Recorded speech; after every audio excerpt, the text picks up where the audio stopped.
and it's Gradius Gaiden, and I played it on the Gradius Collection on the PSP. So Gradius Gaiden came out on the PlayStation 1, and it is considered to be like a standout as a console shmup for the time. Everybody was just making arcade stuff, and to put something this high quality on a console was unheard of. And I believe it was a Japanese exclusive before being included on this compilation, which luckily got released in the United States. Gradius Gaiden takes place over like some really lengthy stages, 9 of them to be specific, and it's a bit too long for my taste, I have to say. But it was probably a welcome addition for like PS owners at the time. They probably ate that up, especially if they only had a game or two to play. And it works and plays like all the other arcade Gradius games, but now you can select from 4 ships and adjust the order of your power-ups to suit your playstyle. And if you've never played a Gradius game before, there's an abundance of freaking power-ups, and they move this cursor along the bottom or the top of the screen. I can't remember where it is. Each of those spots on that little cursor or in that grid signifies a different power-up. And when you pick up a power-up and it rotates to the spot you want, you hit the activate button and it upgrades that specific power-up. So the first one's like speed, the second one is your missiles, and then it's like your lasers and your shield and your options, things like that. So you can kind of like decide how you want to build your upgrades, but truthfully in most Gradius games you like get fully upgraded middle of like the first stage, and then the goal is to freaking stay powered up all the time and never die. Never once.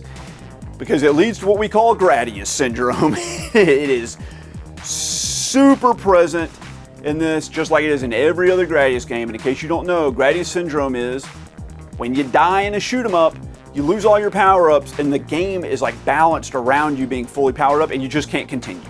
So you just basically have to start the whole game over.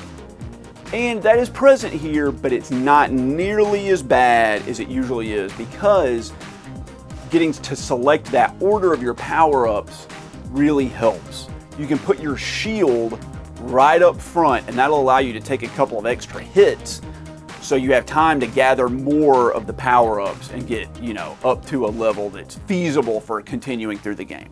Another thing you end up doing in Gradius is getting fully powered up and then making that little cursor sit on the shield upgrade. So what'll happen is you'll take 3 hits with your shield or whatever, you'll lose it, and then it'll become available again. And if your cursor is currently sitting on that spot, you can reselect it and get another shield. So basically you're trying to stay on that all the time. And there's so many upgrades in this, or these little upgrade icons, that a lot of playing Gradius is just freaking avoiding them so you don't rotate the cursor past your shield upgrade. But the thing that's most annoying about this, and this is usually the case of a lot of like horizontal shmups, is that the biggest threats aren't the enemies and their bullets, it's the freaking environmental hazards. It's just like accidentally bumping into the ceiling, or some crap falling down from the ceiling that you run into that you wouldn't know was going to be there unless you've played the stage like a million times and memorized every single little thing that can happen. And they can get really tiring. I tend to like shoot 'em ups that are more based around my reflexes rather than memorizing exactly what's going to happen and being where it's not happening, right?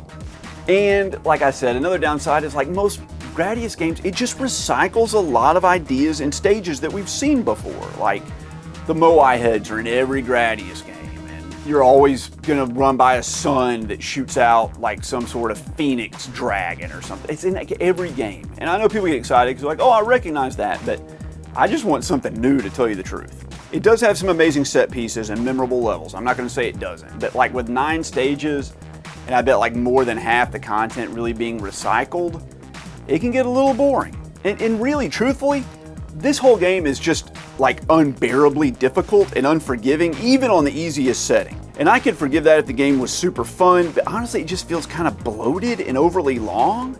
I know it's supposed to be one of like the best Gradius games, but I just wasn't feeling it.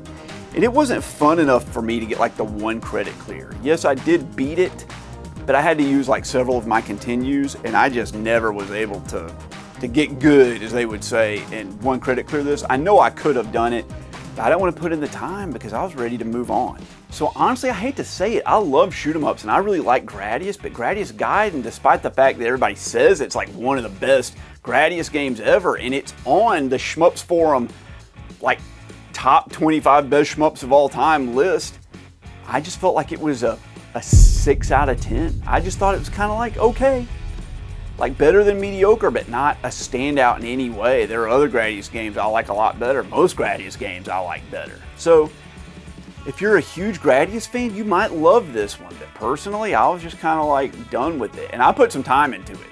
So this isn't one I'll probably be coming back to. And I'm glad to be done with all the Gradius games on the Gradius compilation here on the PSP, because I do not like playing shoot 'em ups on the PSP.